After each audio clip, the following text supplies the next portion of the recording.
नमस्कार, मेरा नाम है अभय गुप्ता और आज मैं आपके साथ एक इम्पोर्टेंट टॉपिक पर डिस्कशन करने वाला हूँ। टॉपिक है कि हाल में ही आपको पता है अमेरिका में राष्ट्रपति चुनाव हुए और इस चुनाव में एक तरफ डेमोक्रेटिक उम्मीदवार कमला हैरिस और दूसरी तरफ रिपब्लिक पार्टी के उम्मीदवार डोनाल्ड ट्रंप थे और डोनाल्ड ट्रंप ने एक ऐतिहासिक जीत हासिल की और वो इस प्रकार अमेरिका के 47वें राष्ट्रपति चुने गए। उनके राष्ट्रपति चुने जाने के बाद विश्व भर के देशों में अलग अलग प्रकार की चीजें देखने को मिल रही हैं।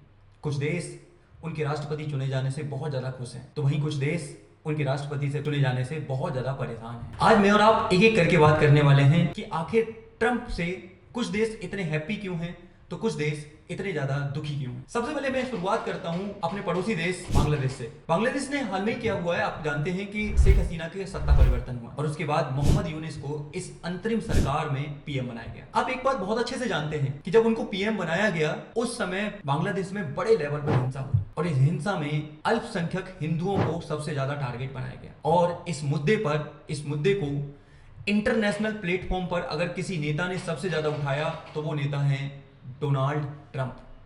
डोनाल्ड ट्रंप ने कहा कि बांग्लादेश को यह हिंसा रोकनी चाहिए और आपको पता है कि डोनाल्ड ट्रंप राष्ट्रपति बन चुके हैं, तो ऐसे में बांग्लादेश की सामत आना तय है। इसके अलावा एक और बड़ी घटना है 2016 में, ध्यान से सुनिएगा।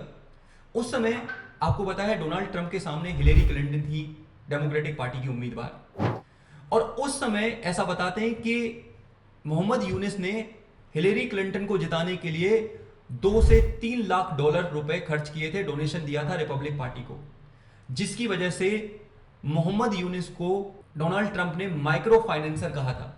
उनको कहा कि ये माइक्रो फाइनेंसर है और लगातार इस वजह से मुझे लगता है कि बांग्लादेश को कुछ ज्यादा फायदा होने वाला नहीं है ट्रंप के जीतने से।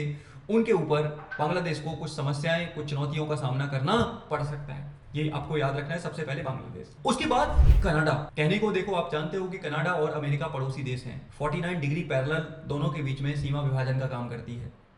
अब समस्या ये आ रही है कि कनाडा में काफी दिनों से जस्टिन ट्रूडो का जो रवैया रहा है वो अमेरिका के इंटरेस्ट को कहीं ना कहीं प्रभावित कर रहा है। अमेरिका के इंटरेस्ट लगातार इसकी वजह से प्रभावित हो रहे हैं। तो वहीं जस्टिन ट्रूडो खालिस्तानी गतिविधियों को भी काफी ज्यादा बढ़ावा दे रहे हैं, जिसको लेकर पूरा विश्व भर में ये ध्यान जा रहा है।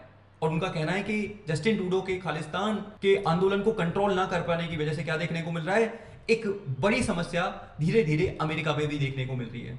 तो यहां पर याद रखिएगा, डोनाल्ड ट्रंप ने कहा है कि जस्टिन ट्रूडो भी कहीं ना कहीं जिम्मेदार हैं इन सारी गतिविधियों के लिए। और आपको पता है कि इस चुनाव में राष्ट्रपति